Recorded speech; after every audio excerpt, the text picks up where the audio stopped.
예, 안녕하십니까. 네. 저는 한겨레 경제사회연구원 개원 심포지엄의 사회를 맡은 조현경이라고 합니다. 만나게 돼서 반갑습니다. 네, 바쁘신 와중에도 저희 개원 심포지엄을 축하해 주시기 위해서 오신 많은 내외빈과 참석자분들께 깊은 감사의 말씀 드리겠습니다. 오늘 한겨레 경제사회연구원 개원 심포지엄의 주제는 이 땅에서 청년으로 산다는 것입니다. 제가 이번 연휴에요, 집에서 책을 하나 읽었거든요. 허지웅 씨가 쓴 버티는 삶에 관하여? 라는 책이었습니다. 읽으신 분들 많을 텐데요. 거기 되게 인상적인 문구가 하나 기억에 남는데요. 그게 뭐냐면, 마음속에 오래도록 지키고 싶은 문장을 한 가지씩 준비해 놓고 끝까지 버팁시다라는 말이었는데요. 저는 이제 제목만 보고 이 허지웅 씨가 의외로 좀 소극적인 사람인가라고 생각을 했었는데, 이 버티는 삶이라는 게 웅크리고 침묵하는 삶이 아니다라고 얘기를 하더라고요. 오히려 웅크리고 침묵해서는 이제 오래 버티지도 못하고요.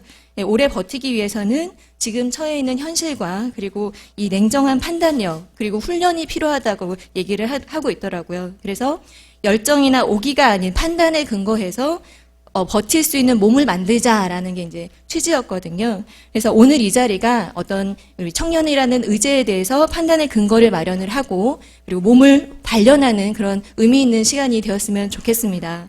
오늘 프로그램은 개회식에 이어서 1, 2부에 걸쳐서 진행될 예정입니다. 이 프로그램은 자료집 첫 페이지에서 확인하실 수가 있는데요. 1부 이후에 잠시 휴식 시간을 갖게 될 예정입니다. 6시 이전에 마무리가 될 것 같은데요. 아무쪼록 끝까지 자리를 좀 지켜주시기를 부탁드리겠습니다. 그럼 내외빈 소개를 좀 하도록 하겠습니다. 오늘의 내외빈은 대단히 특별한 분들을 모셨습니다. 지금 자리에서 계신 분들 중에 39세 미만이신 분들 잠깐 손 한번 들어주시겠습니까? 예. 잠깐 고개를 들어서 잘 봐주십시오. 이분들이 오늘의 내외빈이라고 생각을 합니다. 큰 박수 부탁드립니다. 네, 나머지 기타 등등 내외빈이 계시는데요. 참석해 주셔서 진심으로 감사드립니다. 네. 그러면은 다음으로 본 심포지엄을 주최한 한겨레 신문사 편집인 겸 경제사회연구원장이신 정석구 원장님의 환영사가 있겠습니다. 큰 박수로 환영해 주시기 바랍니다.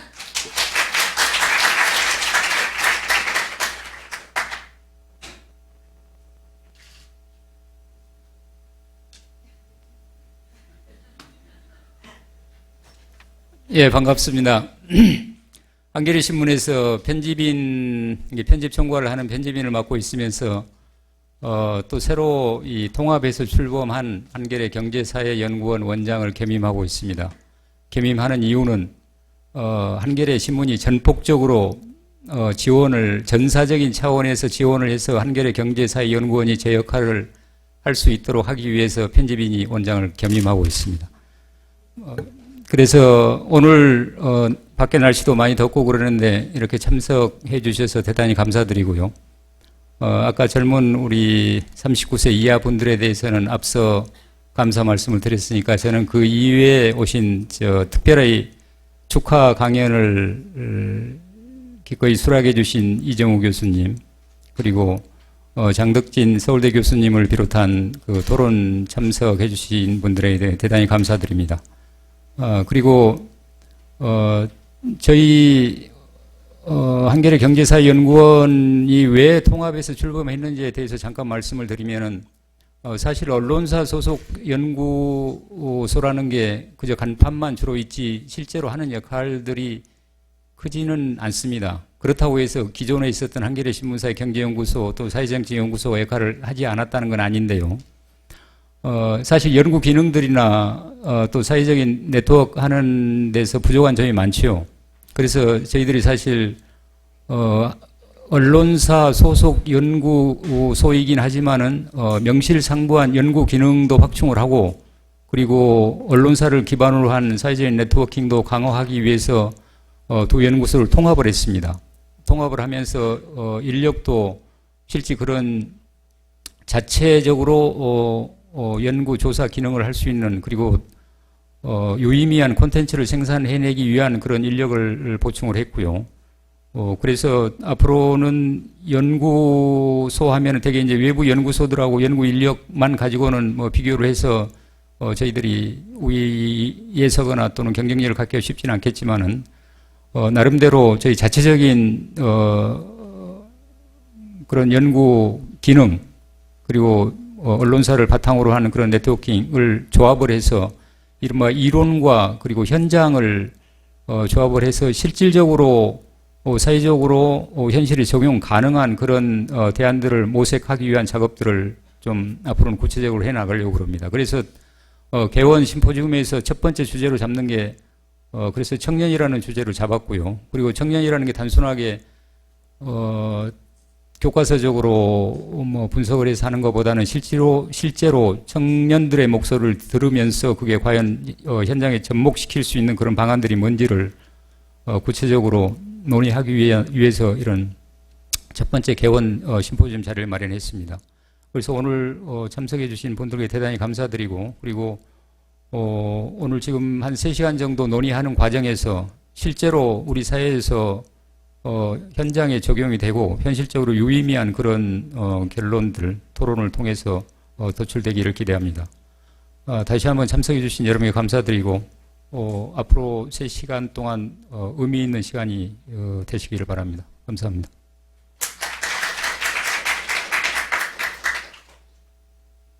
네, 정석구 원장님 말씀 감사합니다. 제 자리를 뺏으셔가지고 제가 다음 대본을 모든 준비를 해가지고요. 네, 다음은 축사를 진행을 하도록 하겠습니다. 지금 자리하고 계시는데요. 배준호 정의당 부대표님의 축사가 있겠습니다. 배준호 부대표님은 정의당 청년위원회 청년발전기본계획 특별위원회 위원이기도 하신데요. 패기 있는 청년 정의당 배준호 부대표님을 뜨거운 박수로 맞이해 주시기 바랍니다.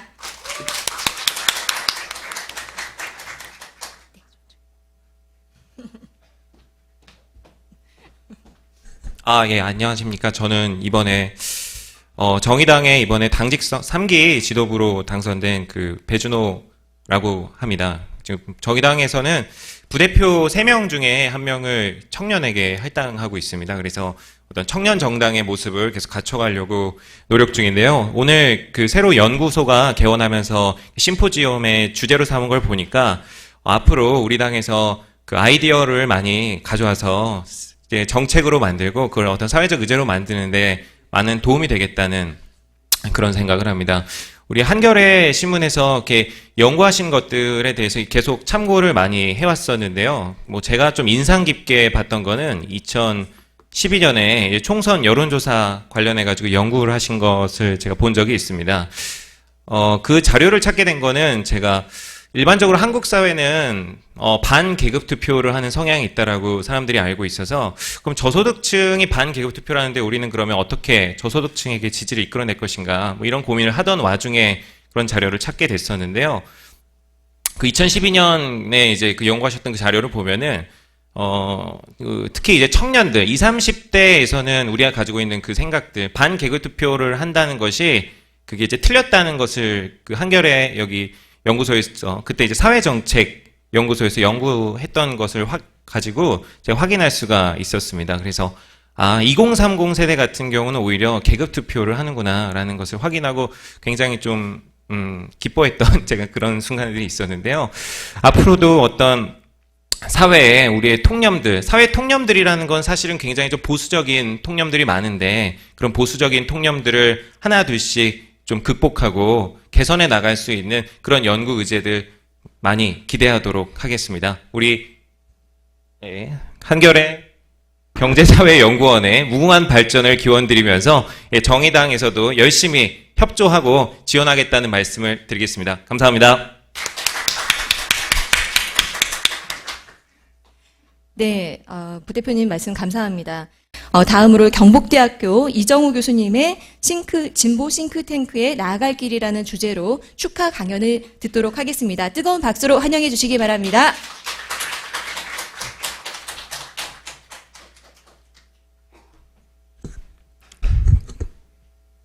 예, 반갑습니다. 하필이면 날씨가 아주 제일 더운 8월 염천이라고 그러죠. 이런 공부하는 모임을 만들어서 사람들이 별로 안 올 줄 알았어요. 근데 굉장히 많이 오셨고 생각보다 더구나 39세 이하가 또 대단히 많이 참석한 것은 아주 고무적이라고 생각합니다. 한겨레 경제사회연구원이 앞으로 잘 될 것 같은 그런 예감이 듭니다. 저는 오늘 이 한겨레 경제사회연구원의 창립 기념 축하 강연을 요청받았고 저로서는 대단히 큰 영광입니다. 저 말고도 학계에서 저보다 훨씬 더 무게 있는 그런 학자들이 아주 많이 계시는데요. 하필은 왜 저를 지목했을까 좀 의아하기도 하지만은 받은 제목이 진보 싱크탱크에 나아갈 길 이렇게 되어 있습니다. 그래서 그걸 한 두세 페이지 써왔습니다만은 제가 이걸 일찍 썼으면 자료집에 들어갔을 텐데 좀 다른 바쁜 일이 좀 많이 있어요. 제가 정년퇴직이기 때문에 연구실을 며칠 내로 비워줘야 되고 연구실 청소 정리 40년 쌓인 걸 정리하려니까 시간이 많이 걸립니다. 그래서 글을 못 쓰고 있다가 어젯밤에서야 이제 겨우 썼습니다. 그래서 저는 갖고 있는데 여러분들은 그 대본을 갖고 있지 못한 점은 저의 게으름 탓입니다. 제목은 진보 싱크탱크에 나아갈 길이라고 되어 있는데 제가 볼 때는 오늘 와서 보니까 이 제목이 이 땅에서 청년으로 사는 것 이렇게 되어 있는데 좋은 제목이네. 문학적인 제목이죠. 저 제목을 바꾼다면 이 땅에서 진보 연구소를 한다는 것 이렇게 제목으로 바꿨으면 훨씬 좋을 뻔했겠습니다. 이 땅에서 진보 연구소 하기는 대단히 어렵습니다. 출발하는 날부터 좀 우울한 이야기를 해서 미안한데요. 그게 현실입니다. 또 다 알고 우리 정석구 원장님을 비롯해서 다 알고 시작했을 겁니다. 왜 어려운가? 한국은 진보가 살아가기가 또는 살아남기가 참 어려운 나라입니다. 세계적으로 어려운 나라입니다. 왜 그런가? 근현대사를 보면 알 수 있죠. 한국의 근현대사는 좌파가 끊임없이 박해받은 역사입니다. 지난 100년의 역사가 그렇습니다. 일제시대 때 독립운동을 한 것은 처음에는 좌우파가 같이 했어요. 3.1운동 때까지는 좌파, 우파 구분도 없었습니다. 1920년대 신관에 할 때는 좌파, 우파가 연합을 해서 손을 모아 같이 했습니다. 그 후로 분리가 되기 시작했고 1930년대 이후에는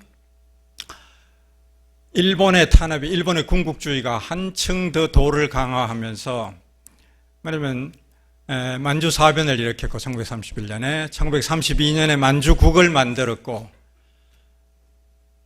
1937년에는 중일전쟁을 일으켰고 계속 군국주의로 치달았죠. 그러면서 독립운동을 대한 탄압도 점차 도를 더 강화해 갔습니다. 그래도 좀의 숨통을 틔워준 것이 1920년대 소위 문화통치라고 하던 시대겠죠. 그때 총독이 사이토 미노루라고 하는 일본 해군 제독 출신의 총독이 와 있었습니다. 왜 해군이냐? 나머지 9명의 총독은 육군 출신입니다. 육군은 보수 강경파가 많고요. 해군은 온건 입헌 군주제를 지향하는 영국식 입헌 군주제를 모델로 삼는 사람이 많습니다. 왜? 일본의 해군은 영국을 모델로 했고 일본의 육군은 독일을 모델로 했기 때문에 그렇습니다. 그래서 한국을 짓밟은 일본은 9명의 총독을 육군 출신을 보냈습니다. 딱 한 번 사이토 미노루 해군 제독을 보냈는데 그것은 3.1운동 때문에 깜짝 놀라가지고 좀 바꾸어 보기 위해서 문화통치라는 이름을 걸고 사이토 미노루를 보낸 적이 있었습니다. 그것밖에 없습니다. 그 반면 대만에는 우리보다 대만은 1895년부터 식민지가 되기 때문에 15년이 더 깁니다. 식민지가. 그런데 대만 총독은 전부 해군 제독을 보냈어요. 그래서 훨씬 좀 부드럽고 다 같은 식민지인데도요. 일본 육군처럼 무지막지하게 짓밟지는 않았습니다. 그래서 대만 사람들은 우리하고 생각이 좀 다르고요. 일본의 식민지에 대한 반감이 훨씬 약하고 오히려 상당한 호감까지도 갖고 있습니다. 그게 우리하고 차이입니다. 30년대 이후 한국은 철저하게 헌병 통치, 무단 통치로 독립운동을 짓밟았습니다.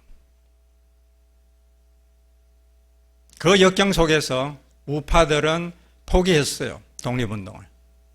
우파치고 계속 지조를 지키면서 독립운동한 사람 아무리 생각해내려고 해도 잘 없습니다. 여러분들이 조정래 선생의 태백산맥을 읽어보면 그런 과정이 잘 그려져 있습니다. 우파는 기회주의로 변절하고 좌파는 끝까지 살아남아서 굽히지 않고 싸웠습니다. 그 대비 그것을 태백산맥이 잘 그리고 있고 그것이 해방 후 우리의 역사 그리고 전쟁 그 좌우 대립 그것에 결정적으로 중요한 배경 요인입니다. 그걸 모르고는 우리가 한국 현대사를 알 수가 없는 겁니다. 현재도 이해를 할 수가 없는 겁니다. 그래서 좌파는 극단적으로 탄압을 받았고 그럼에도 불구하고 끝까지 굽히지 않고 싸웠고 좌파는 우파는 다 숨고 고개를 숙였습니다. 그게 한국 우파의 부끄러운 과거이고 그래서 한국 우파는 지금도 계속 부끄러운 짓을 하고 있습니다. 자랑스러운 우파가 한국 전통에는 없는 겁니다. 그게 영국과 한국의 차이입니다. 왜 우리는 자랑스러운 보수, 합리적인 보수가 없느냐? 역사가 그렇게 만든 겁니다.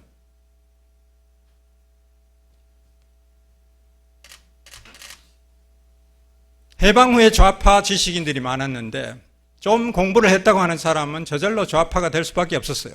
왜? 그래도 독립운동을 도와주는 것은 소련이 유일하고 나머지 자본주의 국가들은 다 같이 일본과 비슷한 깡패 국가, 제국주의 국가니까요. 그래서 사회주의에 희망을 걸 수밖에 없었고 공부를 했다 하면은 좌파로 기울기가 딱 쉬운 그런 구조가 되어 있었던 겁니다. 그게 꼭 옳으냐? 뭐 지금 와서 보면 틀린 것도 많죠. 잘못된 것도 많지만 그러나 그때 상황은 배운 사람은 좌파로 갈 수밖에 없었다는 겁니다. 그 많은 좌파 지식인들이 대거 월북을 했고요. 북쪽을 이상으로 생각하고 가기도 했을 것이고 또는 남쪽의 탄압에 못 이겨서 도망가기도 했을 겁니다. 제가 대구의 경북고등이라는 곳을 졸업했는데 경북고등 졸업생 명부를 보면은 과거 대선배들의 명단 속에는 한 3분의 1쯤이 제북 이렇게 되어 있어요. 북한에 있다는 겁니다. 경상도 사람들이 왜 북한에 가서 살고 있느냐? 좌파가 그만큼 많았다는 뜻입니다. 일제시대 때, 해방 직후에.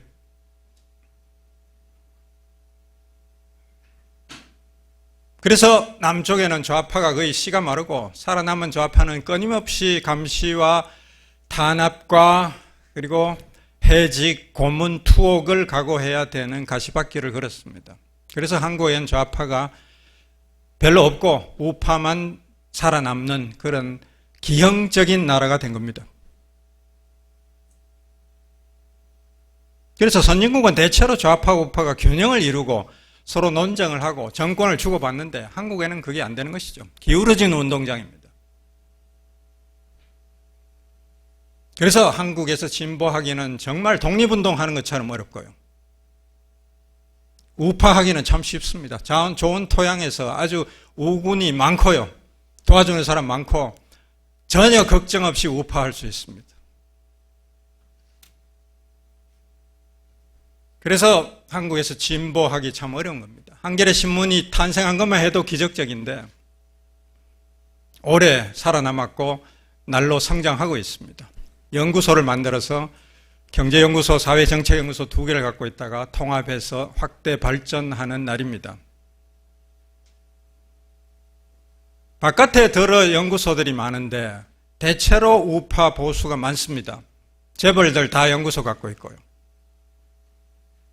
재벌이나 대기업이 연구소를 도와줄 때는 보수 쪽은 잘 도와줍니다. 재정 후원을 하는 것을 거리키지 않습니다. 그러나 좌파 진보 연구소가 생겨서 도와달라 안 도와줍니다. 왜? 도와줬다가는 어떤 보복을 정권으로부터 받을지 모르기 때문에 겁이 나서 안 도와주는 것이죠. 그래서 기울어진 운동장이 재벌 대기업의 그 돈의 힘 때문에 더 기울어져 있습니다. 그만이 아닙니다. 또 더 기울어지게 만드는 요인이 있습니다. 최근에 대학입니다. 대학이 살아있다면 대학에서 진보 연구를 기대할 수 있죠. 근데 한국 대학은 지금 매년 표가 날 정도로 죽어가고 있습니다. 오늘 한겨레 신문 일면에 보면은 부산대 교수가 총장 직선제 간선제에서 총장 간선제로 가는데 반대해서 투신 자살을 한 것으로 나타나요. 저도 지금 방금 읽고 깜짝 놀랐습니다. 왜 그러냐? 직선제 간선제 오늘 주제가 아니니까 길게 얘기하지 않겠습니다만은 직선제 문제 많죠. 뭐 패거리 문화 뭐 어쩌고 합니다. 그런 문제 있습니다. 그러나 교육부가 강요하는 간선제보다는 낫습니다. 교육부가 강요해서 경북대학도, 제가 있는 경북대학도 작년부터 간선제 채택할 수밖에 없었어요. 굴욕적으로. 하기 싫지만 할 수밖에 없는데 왜? 그거 안 하면은 예산 지원을 끊겠다고 하니까. 그렇게 해서 모든 국립대학이 굴복해서 간선제로 갔는데 그 간선제는 직선제보다 못해요. 단점 투성입니다. 그런 걸 교육부가 강요하고 있습니다. 그만이 아니고 교육부는 몇 년 전부터 성과 연봉제 한다 그래가지고 교수들 전부 점수를 매깁니다. 강의하고 나면 강의 평가에서 점수 매기고요. 논문 몇 편 썼다 그러면 점수 매기고 소수점까지 따져서 점수 매기고 또 어떤 사립대학은 외부에 가서 이런 강연했다 그러면 점수 좀 올려주고 뭐 이런 식으로 해서 점수의 노예를 만들어 놨습니다. 세계 대학치고 이렇게 대학 교수들을 점수 매겨서 평가하고 연봉 깎고 올려주고 재임용에 탈락시키기도 하고 이런 나라 없습니다. 대학 아닙니다, 이거. 분노할 수밖에 없어요. 우리나라 교육부가 수준이 그거밖에 안 되는 겁니다. 자기들은 뭐 경쟁주의, 경쟁을 해야 교수들이 연구를 한다고요? 천만의 말씀. 교수들을 기회주의자로 만들고 논문이 점수 많이 받아요.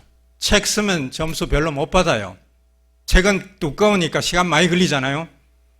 전부 짧은 논문 씁니다. 논문을 1년에 몇 편씩도 쓰고요. 경제학 교수 중에 1년에 50편 쓰는 사람도 있어요. 논문 한 편을 쓰면 누가 읽느냐? 본인이 물론 읽고요. 익명의 심사위원이 2명이 읽습니다. 3명 읽고 끝입니다. 거의 쓰레기통으로 들어갑니다. 그 뭐 때문에 쓰는 겁니까? 그 논문. 그렇게 해서 50편 서본들 뭐 하겠습니까? 교수들이 점수를 못 받으면 월급이 깎이고 잘못하면 쫓겨나기 때문에 겁이 나서 논문 쓰는 기계가 되어 있습니다. 지금 몇 년 전부터.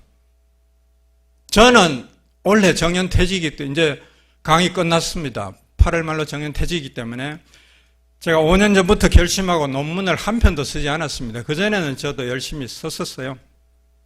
근데 이 경쟁주의의 광풍을 보고 제가 분노해가지고 나는 그 경쟁하지 않겠다. 나는 꼴찌해도 좋다. 성과연봉제에서 월급 깎여도 좋다. 우리 과의 동료들 더 많이 받아가시오. 하고 논문을 한 편도 저는 쓰지 않았습니다. 지난 5년간. 책은 썼습니다. 책은. 여러분들 책이 중요하겠습니까? 논문이 중요하겠습니까? 압도적으로 책이 중요하죠. 여러분들이 중요한 책, 역사의 이름을 남긴 책, 플라톤부터 소크라테스, 공자, 맹자 다 책이잖아요. 퇴계, 율곡 다 책이잖아요. 정약용 책입니다. 학자들은 책을 써야 되는데 책 쓰는 학자가 지금 없고요. 왜? 점수 별로 못 받고 책 쓰는데 몇 년 걸리는데 몇 년 동안에 점수 없으면 쫓겨나니까요. 그렇게 해서 한국 대학에는 대작이 사라지고 있습니다. 대작이 있어야 되는데 그게 학문의 생명인데 대작이 죽었어요. 그리고 짠짠한 논문, 쓰레기통에 바로 들어가는 논문 쓰는 기계가 되어 있습니다. 대학이 죽은 겁니다. 그래서 대학의 사망입니다. 누가 죽였느냐? 교육부의 책임이 제일 큽니다. 교육부 당국자가 있으면 저하고 끝까지 토론할 수 있어요, 제가. 장관이 나오면 나와보세요. 세계에서 이런 대학 없습니다. 분노할 수밖에 없어요.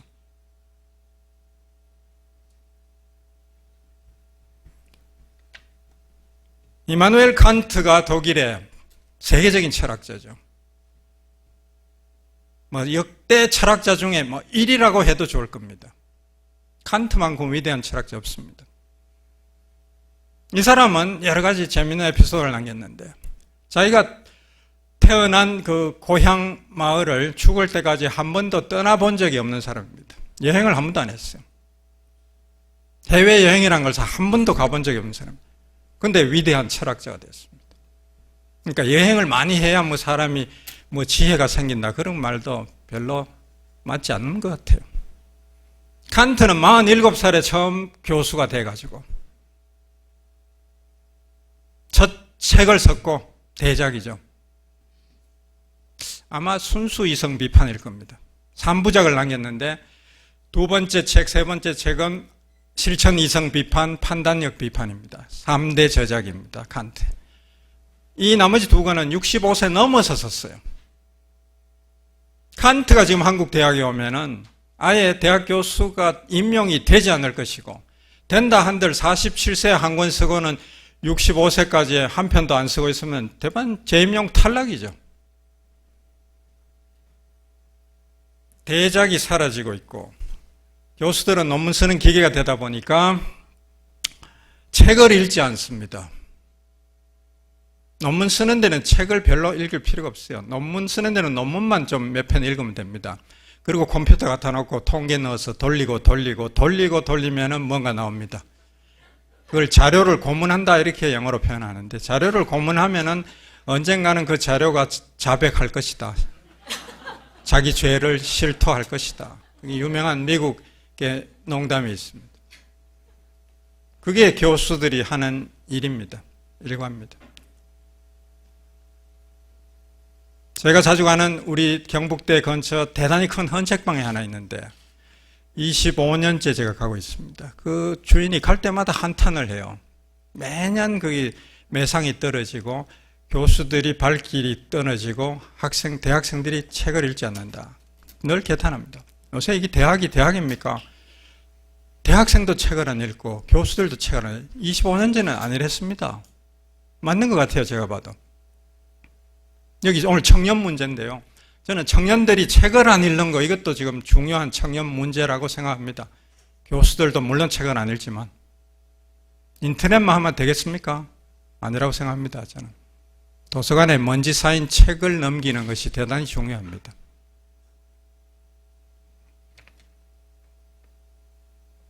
그래서 대학이 죽었기 때문에 대학이 연구 기능을 못하고 더구나 진보 기능은 더구나 못합니다. 대학이 급속히 죽고 있고 더구나 보수화합니다. 대학에 있는 민교협이 신입 회원이 들어오질 않고요. 교사들의 진보 단체인 전교조가 할 일이 대단히 많고 중요한 기관인데 젊은 교사들이 전교조에 가입을 하지 않습니다.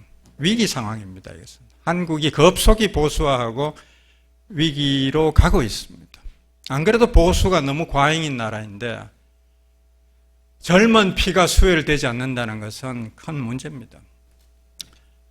그래서 한겨레 경제사회연구원의 할 일이 중차대하다는 겁니다. 딴 데 기댈 데가 없다. 최후의 보루다. 한국을 살릴 최후의 기둥이다. 저는 그렇게 생각합니다. 그래서 지금 11명의 연구원으로 출발하는데 비록 작은 규모지만은 외국의 브루킹스나 또는 그 독일의 프리드리 에버트 재단, 엄청난 규모입니다. 제가 프리드리 에버트 재단을 가보고 깜짝 놀랐는데요. 거기에 전 세계 한 100개국 정도의 지부가 있어요. 한국 지부 있습니다. 1년에 쓰는 예산이 막 천문학적 예산을 씁니다. 진보 쪽으로 그렇고. 거기에 대항하는 경쟁으로 아데나워 재단이 있는데 거기도 또 거의 같은 규모의 예산을 씁니다. 그래서 아주 좋은 연구를 많이 해내고 각국이 어떻게 돌아가는가 하는 걸 100개국에 다 지부가 있기 때문에 전 세계가 돌아가는 것을 즉각 파악해서 정책을 만들고 이렇게 합니다. 그런 나를 부럽죠. 우리는 진보가 거의 죽고 사경을 헤매고 있고 보수는 그냥 승승장구하는데 보수는 연구를 안 해요. 공부를 안 해요. 그 사람들은 좋은 환경을 가지고 있고 돈도 지원 많이 받는데 문제는 연구를 하지 않는다는 겁니다.